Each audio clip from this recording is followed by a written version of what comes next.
Diga a todos en el lugar donde se encuentran la paz, la gracia, la misericordia, el denuedo, la bondad del Dios y Padre eterno que nos ha llamado, esté tocando sus vidas de manera que alcancemos a dar ese fruto para el cual Él nos ha preparado desde antes de la fundación del mundo.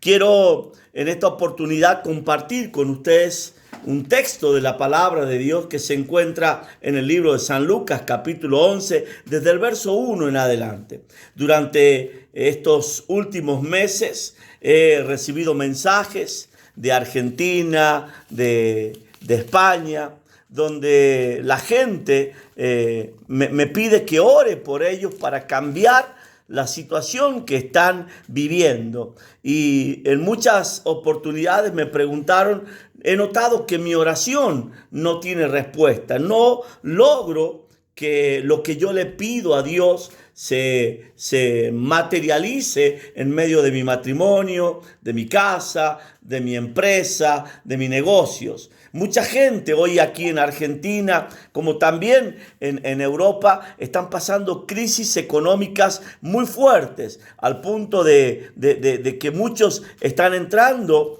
en quiebra y dicen: yo clamo, yo busco, trato de ser fiel a Dios en todo lo que puedo y en lo que Él me demanda, pero no tengo la respuesta que yo espero de Dios.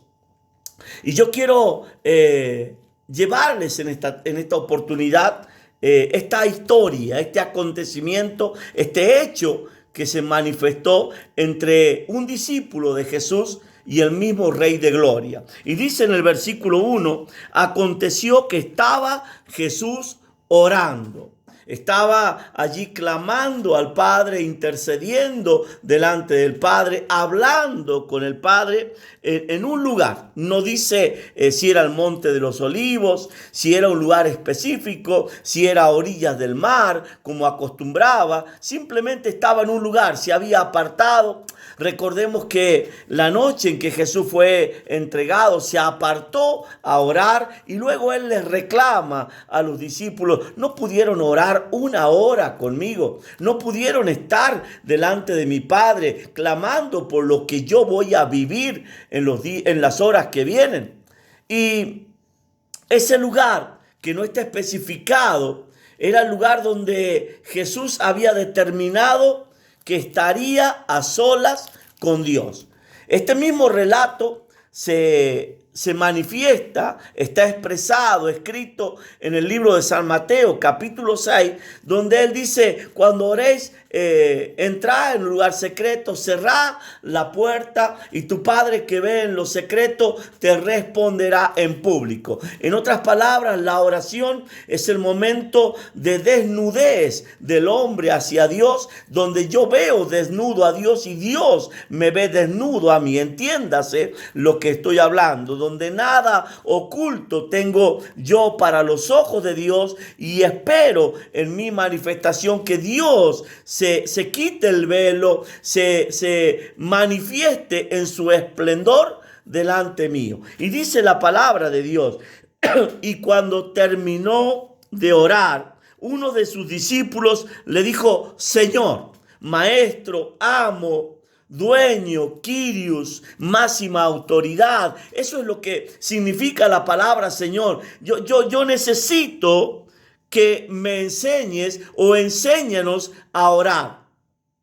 Yo veo que tú tienes respuesta delante de Dios. Sé que la gente dice: este nos habla con tanta autoridad, ¿de dónde ha salido este? Cuando fue el tiempo de la tempestad en el mar, los discípulos se preguntaban: ¿quién es este que aún el viento y el mar le obedecen?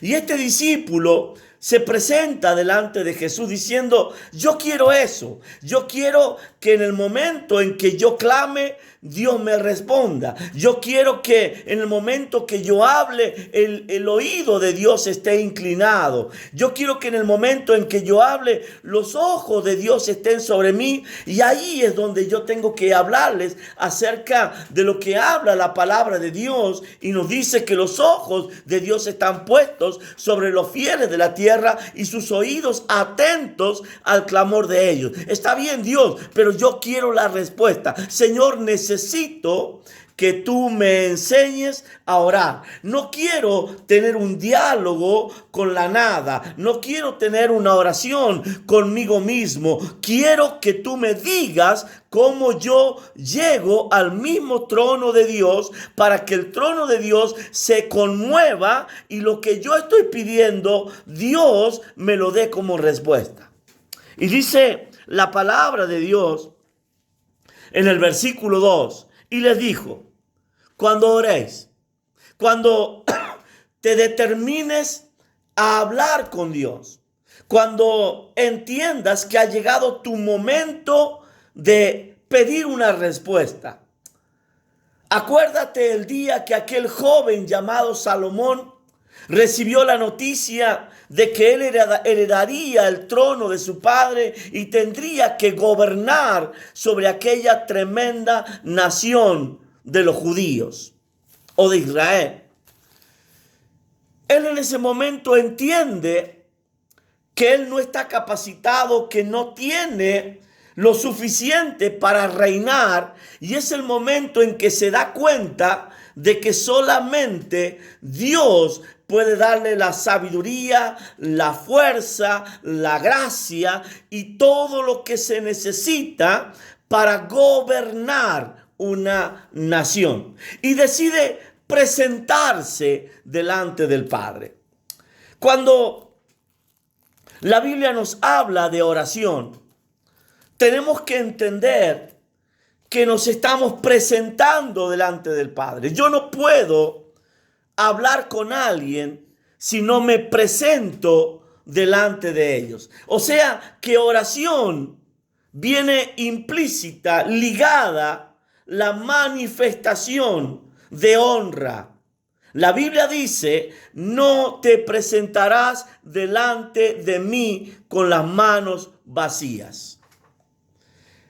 Cuando Salomón tiene que romper el caparazón en el que él estaba, convertirse de niño, de hijo, a dueño, rey, padre de una nación, entiende que necesita la gracia, el poder, la unción, la sabiduría y toda la autoridad que Dios solamente puede darle. Y usted y yo, que leímos la Biblia, sabemos el sacrificio que Salomón hace para presentarse delante de Dios. Se lo voy a explicar en este momento, porque está escrito en el libro de San Lucas y también en el libro de San Mateo capítulo 6. Dice así la palabra de Dios: decid: Padre nuestro que estás en los cielos. Yo quiero que en este momento su espíritu se ligue al Espíritu de Dios y entienda lo que Dios está transmitiendo a su espíritu. Eso es lo que marcará la diferencia entre una persona que pasa toda la vida llorando y orando en el altar y no ver respuesta, a una persona que con 5 minutos de haber movido sus labios, Dios manifiesta el milagro, manifiesta el poder, manifiesta lo que está esperando ella o aquella persona por la cual está clamando. Padre nuestro que estás en los cielos. Mucho se ha oído en este tiempo acerca de la fuerza de los cielos. Y yo soy una persona que durante todo este año y el año pasado dije: yo no tengo nada que ver con las fuerzas del cielo. Porque en el primer cielo está el príncipe de Persia, el príncipe de esta generación, el príncipe de esta nación o de la nación en la que usted se encuentra, impidiendo, cerrando los cielos para que tu oración no traspase ese primer cielo y no llegue al trono de Dios. ¿En qué cielo está el trono de Dios? Podríamos hablar de segundo, de tercero, del cuarto, del quinto, del sexto y hasta del séptimo cielo, que son los que están expresados en este hermoso libro llamado Biblia, con 1189 capítulos, con 31.100 versículos. Desde Génesis a Apocalipsis se manifiesta la grandeza de un Dios poderoso que lo habita todo en todo. Si bien el primer cielo también es potestad de mi Padre, ese primer cielo está ligado a la hechicería, a la brujería, a la masonería y a todas aquellas cosas que Satanás coloca para que su oración no tenga respuesta. Recuerde usted aquellos 21 días en que Daniel había dispuesto buscar a Dios. Cuando el ángel de Dios desciende y viene con la respuesta para Daniel, el ángel le dice: desde el mismo día en que tú te dispusiste a buscar a Dios, me fue dada orden de que te bendijera, pero me era impedido por el príncipe de Persia, el que está en el primer cielo, las fuerzas del primer cielo. Ahora, ¿cómo yo llego al Padre eterno para que en este tiempo de conflicto, de aflicción, de necesidad, el cielo se abra y yo pueda llegar al trono de Dios? La respuesta la está dando Jesús. Jesús, aunque los discípulos le dicen: enséñanos a orar, lo que Jesús no está dando es una oración. Lo que Él está dando es el protocolo para llegar al que está sentado en el trono. En otras palabras, lo que se expresa en el libro de San Mateo capítulo 6 y en el libro de San Lucas capítulo 11 no es otra cosa que el protocolo para que usted entre al lugar santísimo. Así como cuando usted iba al templo y estaba el lugar común, el lugar santo y el lugar santísimo, y al lugar santísimo solamente entraba el sacerdote, y si el sacerdote estaba en pecado moría. Por gracia de Dios, el velo del templo se rompió el día en que Jesús fue crucificado, sepultado, y al romperse el velo, usted y yo podemos entrar, y aquí está el modelo para que lo hagamos. Porque aunque el velo del templo se rompió y podemos ver lo que hay detrás de él, el que está en el lugar santísimo es 3 veces santo. Santo, santo, santo. Y la Biblia dice: vosotros diréis así: Padre nuestro que estás por sobre todas las cosas. Un cielo le queda chico, 2 no lo pueden contener y 3 no le son suficientes.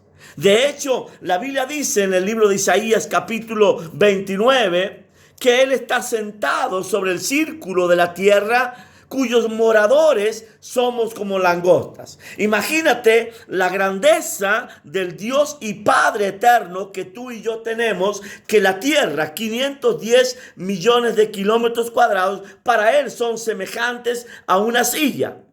Pero ahí no termina Isaías. Isaías dice: usted y yo somos langostas. Una langosta puede ser aplastada si alguien se levanta. Aunque ame a esa langosta, un acto de levantarse puede destruir esa langosta. Ahora, la langosta se está presentando delante del que lo es todo. Padre nuestro que estás en los cielos, lo que Jesús está diciendo cuando ustedes vayan a presentarse, recuerden que no es un sacerdote, no es el evangelista, no es el pastor, no es el misionero, no es una persona semejante a ti. Aunque Él te ha creado a su imagen y a su semejanza, no es tu prójimo, es Dios. Y la Biblia dice: santificado sea tu nombre. El que está en el lugar santísimo es santo, santo, santo. Cuando Moisés vio que la zarza ardía y tuvo temor de ella y tuvo curiosidad por ello, Dios le dice: quítate el calzado de tu pie.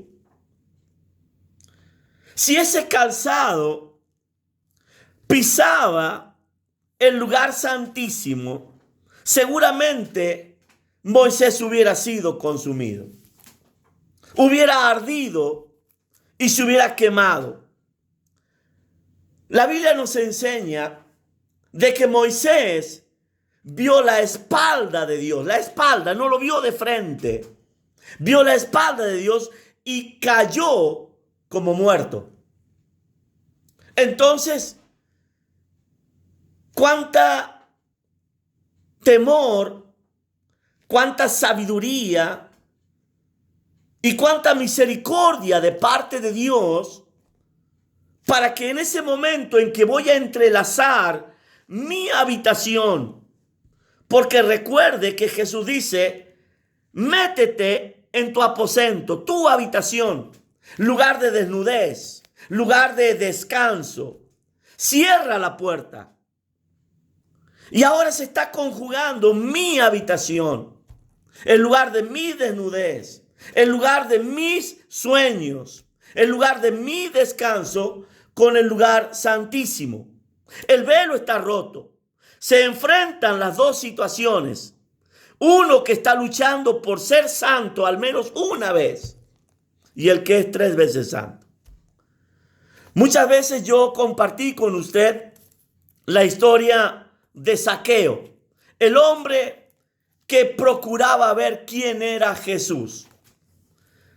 Zaqueo, aquel hombre bajo de estatura, no porque él fuera bajo de estatura, sino porque para los religiosos de la época él no calificaba, no tenía medida, no tenía grado espiritual, era un publicano, un cobrador de impuestos. Sube a un árbol porque él sabe que la única manera de ver a Dios es estar crucificado. El árbol que él escoge es un árbol llamado sicómoro. Él necesita un encuentro con Cristo, pero él sabe que su condición de publicano no lo puede poner frente a Dios. Y elige un árbol que simboliza muerte. Y ahí es cuando Jesús mira para arriba y le dice: desciende, hoy yo voy a tu casa. Y usted conoce la historia de Zaqueo. Y aunque la gente decía que era injusto, que era pecador, Jesús dice en el libro de San Lucas capítulo 19, yo digo que este es santo. Yo lo he justificado. Ahora, ¿cómo yo logro en mi habitación, en mi lugar secreto, que el 3 veces santo me mire a mí y tenga misericordia de mí? No te presentarás delante de mí con las manos vacías. Honra. Sé que la Biblia ha sido instrumento para que generaciones fueran destruidas, para que pueblos originarios fueran destruidos. Sé que la Biblia aún es producto para que muchos malintencionados despojen a la gente. He visto cómo esta Biblia ha sido usada por Satanás para hurtar, matar y también destruir. Simplemente haga un poco de historia. Muchos hoy no alcanzan a notar lo que la religión hace, inculcando métodos, costumbres de otras naciones en pueblos originarios, y destruyen los pueblos, su cultura y lo que Dios le dio, porque todo lo que existe bajo este cielo fue creado por el Padre de las luces. Ahora, esta palabra, cuando te dice no te presentarás delante de mí con las manos vacías, No es que usted ahora tiene que correr a un sacerdote, a un hombre y preguntarle cuánto tengo que darle a Dios. Porque una cosa es que usted determine en su espíritu: hoy necesito una respuesta de parte de Dios. Dios me responde o me muero. Dios cambia la condición en la que estoy viviendo o me muero. Eso fue lo que dijo el rey David. El rey David vivía adorando y honrando a Dios con sus alabanzas. Pero llegó un momento en que tuvo que presentarse delante de Dios. Y eso hizo que esa arca que había sido robada sea traída a Jerusalén. Pero antes de que entrara en la casa, hizo 1000 sacrificios. Hizo tantos sacrificios que los sacerdotes estaban cansados. Los que llevaban el arca se desmayaban y caían. Y hubo un tal Usa que tocó el arca y cayó muerto. Entonces, la oración te puede dar vida o te puede matar, depende cómo tú te presentes. He caminado por muchas naciones del mundo. Lo he hecho en reiteradas oportunidades. He visto mujeres llorar en el altar porque Dios cambia a su marido borracho, perdido. Y hasta muchas de ellas desistieron de su matrimonio creyendo que nunca cambiaría. Y fueron mujeres de oración, mujeres de clamor, pero sus oraciones no fueron oídas. Y la pregunta es: ¿por qué Dios no las oye? Y la respuesta es tan simple como la simple actitud que tengo cuando yo me voy a presentar. Cuando vamos a buscar a un gobernante de una nación, tenemos que entrar en el protocolo de él, pedir agenda, pedir que nos atienda 5 minutos y de acuerdo al tiempo que él tiene, nos atiende, nos recibe o no nos recibe. Hoy no es un gobernante, no es un médico al que vamos a visitar, es nada más y nada menos que al creador de toda la eternidad, todo lo que existe. No es dueño de un cielo, sino de todos los cielos. Padre nuestro que estás en los cielos.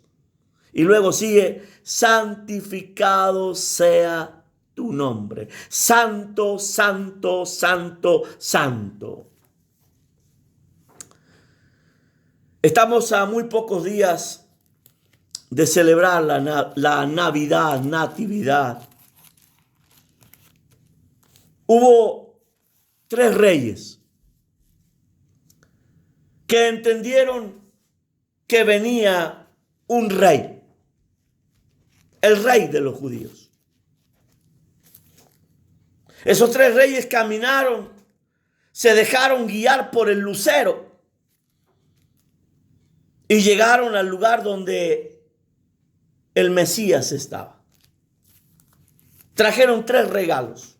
Sometieron sus reinos.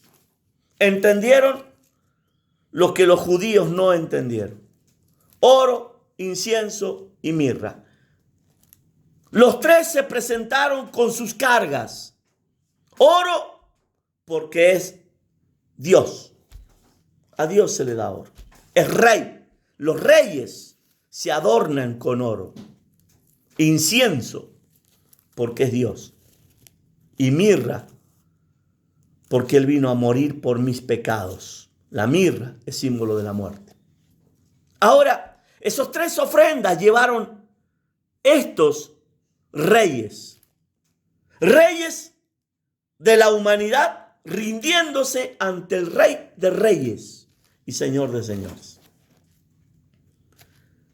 La Biblia dice que cuando la reina de Saba quería conocer la grandeza del rey Salomón, traía consigo camellos llenos de carga de oro, porque ella quería descubrir la grandeza de un rey. Y estos simplemente son ejemplos. ¿Cómo quieres tú descubrir la grandeza del Rey de Reyes con las manos vacías? Vamos a otra historia. Jesús está parado delante del alfolí. ¿Y por qué, siendo el Dios, dueño de todo, está delante de un alfolí? ¿Qué necesidad tiene Dios, el dueño del oro y de la plata, que la gente le traiga oro y plata o sus ofrendas? Sin embargo, Él está ahí parado delante del alfolí. Viene un hombre rico y puso mucho. La Biblia dice, puso mucho, pero puso lo que le sobraba. Luego vino una mujer viuda, no tenía esposo, seguramente tendría que andar en las fincas, en los cultivos de los otros, porque la ley decía que las primeras 7 melgas debían ser dejados para las viudas, para los menesterosos, para los extranjeros. Quizás ella había recogido algunas espigas ahí. Y ese día va y lo pone en el alfolí. Y la Biblia dice que Jesús dice, ciertamente esta mujer ha puesto más que todos los que están aquí. Jesús mirando la ofrenda. Jesús viendo lo que la gente ponía. Es que la ofrenda, la oración, van unidas de la mano.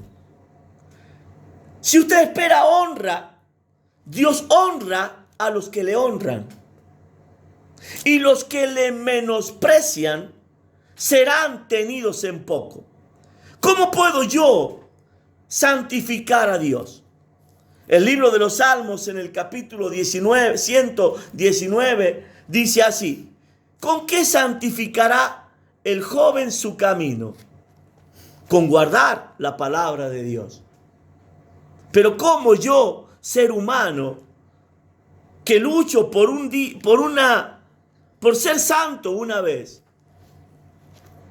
santifico al que es 3 veces santa? Y solamente lo puedes hacer con la honra. Y vuelvo a repetirlo.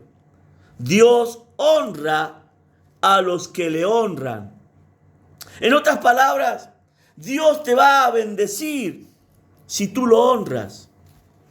Dios va a darte respuesta si tú lo honras. La Biblia me enseña de que yo tengo que reconocer a Dios en todos mis caminos. Dice la palabra: yo soy el camino, la verdad y la vida. Nadie viene al Padre si no es por mí. ¿Cómo puede ser que, siendo Jesús el camino, yo tenga mis caminos? Porque me dice claramente la Biblia de que yo debo reconocer a Dios en todos mis caminos. Cuando la Biblia me habla de caminos, son proyectos, son sueños, son lugares a llegar. Y Jesús dice: en tus sueños, en tus anhelos, en tu deseo de llegar, yo soy el modo, la forma y el método.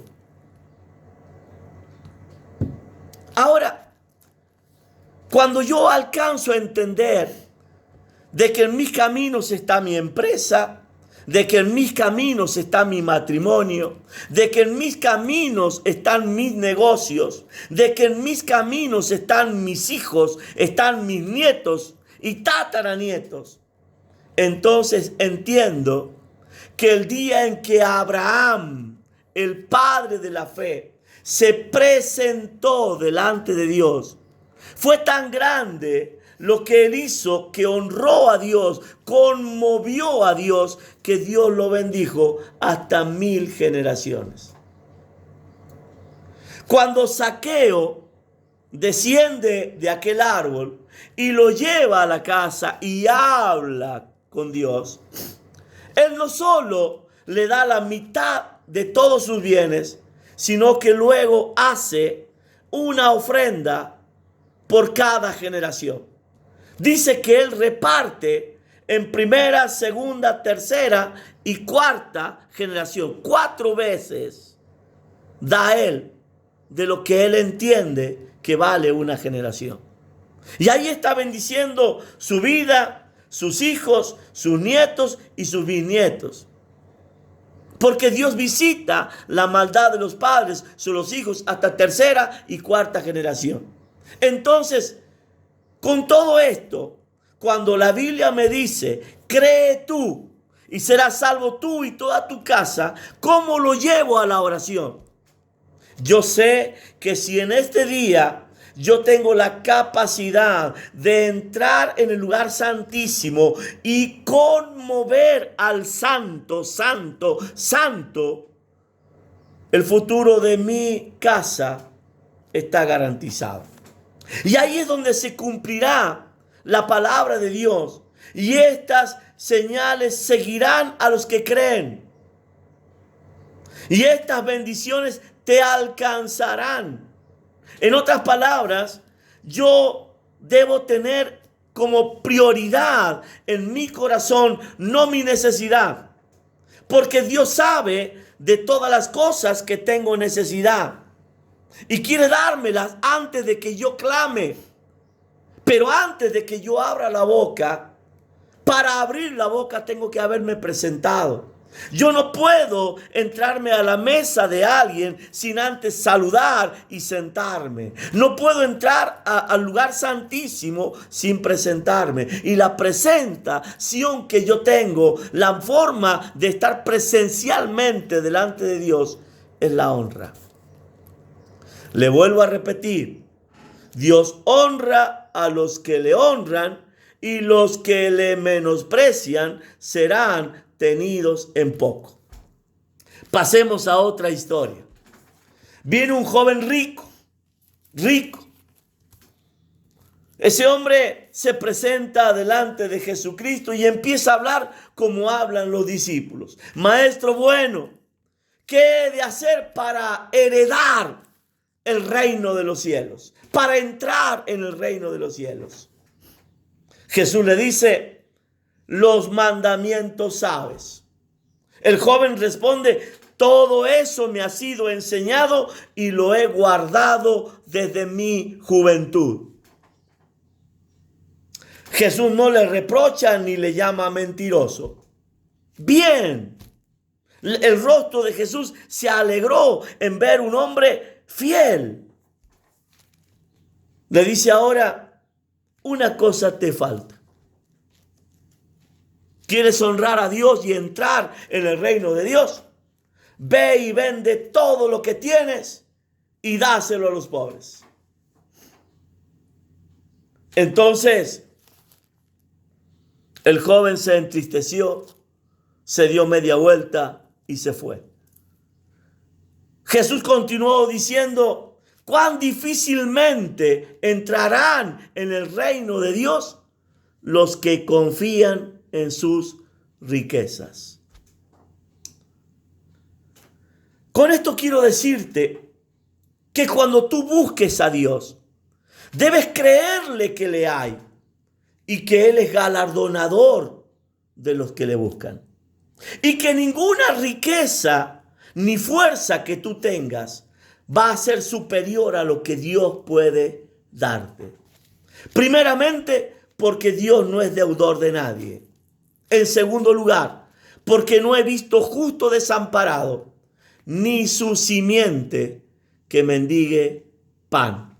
Con todo esto, ya estoy entendiendo que la manera de entrar en el lugar santísimo es primeramente honrando a Dios. Y podría enumerarte cientos de versículos de hombres que estaban en la peor situación, pasando por Job,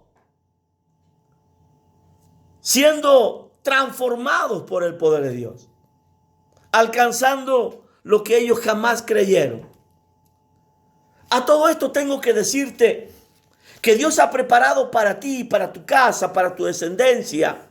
Cosas tan grandes que ojo no vio, que oído no oyó y que no ha subido a corazón de hombre. El tema es, ¿estás dispuesto a pagar el precio? ¿Estás dispuesto a honrar a Dios para que la honra que tú le des a Dios, Dios te la devuelva en honra a ti? ¿O seguirás luchando con tus fuerzas? ¿Seguirás luchando con tus métodos? ¿Seguirás luchando conforme a tus propios caminos? La Biblia enseña en varias oportunidades. Cambia tu manera de pensar y cambiará tu manera de vivir. En otras palabras, tus caminos no son los caminos de Dios y tus pensamientos no son los pensamientos de Dios.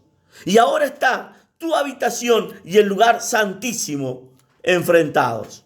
Está tu manera humana de conquistar y de hacer las cosas. Y está la santidad de Dios queriendo dártelo todo. Hubo un hombre, su nombre fue Jacob. Ese hombre tenía promesa, había sido engendrado en el vientre de su madre, le robó a su hermano la primogenitura, aunque legalmente le correspondía a él. En otros momentos lo enseñaré. Pasan los años, él huye, se encuentra con un sacerdote, lo toma por piedra, lo unge con aceite, le dice: tú serás casa de Dios, yo me presentaré en este lugar. Se va de allí, desaparece 21 años, consigue mujer, no es la que él quería, pelea 7 años para que le den la que él quería. Pasan esos 7 años y después de 21 años, él decide volver de donde nunca se tendría que haber ido. Pasa al vado de Jacob, pero llega una noche. Esa noche él tiene que pelear con Dios. El ángel de Dios desciende, porque ciertamente el que le busca le halla, el que llama se le abrirá y al que pide recibe. Jesús lo enseña. Y empieza a clamar a Dios, pero hay cosas que le impiden a él tener esa bendición. Todos los corderos que él llevaba estaban manchados. Recuerde que la manera en que él hizo cordero era colocando palos manchados para que nacieran manchados. Pero Dios no acepta corderos manchados. Cuando tuvieron que presentar ofrendas, Esaú, y Abel presentó lo más gordo, lo mejor de sus primogénitos.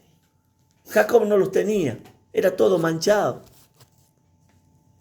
Entonces, ¿cómo honro a Dios con una vida manchada? Y hay algo maravilloso. Pasó la primera vigilia, la segunda vigilia, la tercera vigilia. Y llegó la cuarta vigilia, el momento en que Jesús viene caminando sobre las aguas y los discípulos lo confunden con un fantasma. Solo Pedro se bajó. Y tengo que decirle que Pedro se bajó porque él sabía lo que era darlo todo. Eso es confianza en Dios. Y ahí está Jacob peleando con el ángel. Raya el alba y hay una palabra: las misericordias de Dios se renuevan cada mañana. ¿Lo hiciste mal ayer? Podés hacerlo bien hoy. ¿Lo hiciste mal toda tu vida? Las misericordias hoy se renovaron. Puedes hacerlo bien. Puedes presentarte bien delante de Dios hoy. Lo que dice la Biblia es que Jacob le reclama: está rayando el alba, no te soltaré hasta que tú me bendigas. Y el ángel entiende que tiene que bendecirlo porque la misericordia de Dios se renovó. Pero le hiere el muslo. Le cambia la manera de andar. Ya no tienen la mentalidad de usurero, ya no tiene la mentalidad de engañador, ya no tiene la mentalidad de ladrón, sino que ahora camina más lento, está herido, ya no puede correr. Y me acordaba de las parábolas del pastor y las ovejas. Cuando las ovejas se comportan mal, se van del rebaño, agarra al pastor y le quiebra una pata. Y esa oveja ya no puede correr. Entonces está cerca del pastor. Ahora, Jesús dice que cuando nosotros nos presentemos delante del Padre, tiene que haber un clamor dentro nuestro. Venga a nosotros tu reino y hágase tu voluntad, como se hace allá en el cielo, aquí en la tierra. En otras palabras, además de honrar a Dios, tienes que entender que Él está cambiando tu mente, tus pensamientos y también tus caminos. Donde lo que antes te era un deleite, ahora por sumisión y por honra a Dios, dejas de hacerlo. Y pareciera ser que la palabra donde Jesús dice, vayan por todo el mundo, prediquen este evangelio a toda criatura, el que creyere y fuere bautizado será salvo. Y luego nos exhorta, el reino de los cielos se ha acercado, entrad pues en él. Es fácil pedirle a Dios de lejos, pero es Dios de cerca. Cuando tú lo invitas a Dios a que se meta en tu casa y permites que la santidad de Dios inunde tu hogar. Y ahí está manifestándose ahora lo 3 veces santo ante lo que quiere santificarse. Y puedo notar heridas a las que le está cayendo sal y arde. Y puedo notar que hay cosas que duelen, pero tienen que ser cambiadas. Porque esa es la oración. La oración no es simplemente hablar, Dios dame, Dios dame, Dios dame. Es verdad que al que pide recibe.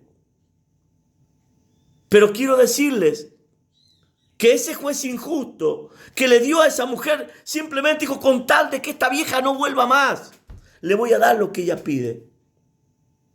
Y ahí se cumple la palabra de Mateo 7, del verso 21. Muchos hacen milagros, otros hacen esto, aquello, pero él le dice, apartaos de mí, hacedores de maldad. Dios se los dio como a esa viuda, simplemente para que no molesten más. Pero otra cosa es cuando tú y Dios se convierten en uno. Venga a nosotros tu reino. Tú eres lo más grande, tú eres lo que yo deseo, tú eres lo que yo quiero. El día que el hombre entienda que la vida no es otra cosa que un aprendizaje para la eternidad y que la vida comienza en la eternidad, ese día entenderá que necesita a ese Dios que clama en los cielos aquí en la tierra. Dice la palabra en el verso 4, y perdona nuestros pecados, porque nosotros también perdonamos a los que nos deben. Ya no dice, Señor, perdóname y dame la fuerza para que yo pueda perdonar. Te tengo tan dentro mío que no hay nadie a quien me haya pedido perdón y yo no le haya perdonado. En otras palabras, ya se está formando, gestando dentro de mí aquella palabra que dice, las cosas viejas pasaron, todas son hechas nuevas. Empezamos hablando de cómo orar y terminamos cambiando una vida. Quiero cerrar con esto. Hay 10 vírgenes. 10 vírgenes, 10 apartadas, 10 personas que decidieron vivir conforme a lo que su Señor decía. Y dice la palabra que había unas que eran insensatas, eran vírgenes, eran apartadas, pero eran insensatas. Se durmieron, sus lámparas no tenían aceite y la llama se apagó. Cuando llega la noche, la misma noche que tuvo Jacob y que seguramente usted también tendrá, porque el día está compuesto de día y de noche. El que anda de día goza del favor de Dios y el que anda de noche tropieza. Y estas insensatas se les acabó el aceite y la lámpara se apagó. Y salieron a querer buscar aceite. Y la pregunta es, ¿dónde compro aceite? No para una lámpara de barro que ilumina mi casa. El aceite que me llena por dentro y hace que yo sea una llama encendida. Como cuando el Espíritu Santo descendió sobre aquellos 120, habiéndose presentado y orado por casi 50 días. ¿Cómo se logra que de pronto la cabeza de aquellos que estaban orando se encienda como llama? Quiero decir con esto que al que más se le da, más se le va a exigir. Quiero decir con esto que aunque Dios es Padre bueno, misericordioso, tardo para la ira, grande en misericordia, es justo. Es justo. Miro las noticias en estos días. Guerras, rumores de guerras. Se habla de una tercera guerra mundial. Se habla del hambre. Lo veo en las calles de mi nación, al hambre. Y muchos se preguntan, ¿dónde está Dios? Yo les diré, Dios está en el lugar santísimo. Él está en los cielos y lo ve todo. Pero honra a los que le honran. Diré las mismas palabras que dijo Jeremías. Joven fui y he envejecido, y no he visto justo desamparado, ni su simiente que mendigue pan. Con todo esto quiero cerrar. El que es justo, justifíquese todavía. El que es santo, santifíquese todavía. Y el que es inmundo, sea inmundo todavía. El día del Señor viene y su galardón con él, para darlos a cada uno conforme a la obra que ha realizado. Que Dios les bendiga y que traiga la sabiduría para que puedan doblar sus rodillas, ser oídos y respondidos por Dios. Que Dios en ustedes encuentre la honra y que los honre como Padre eterno que Él es. Que Dios les bendiga.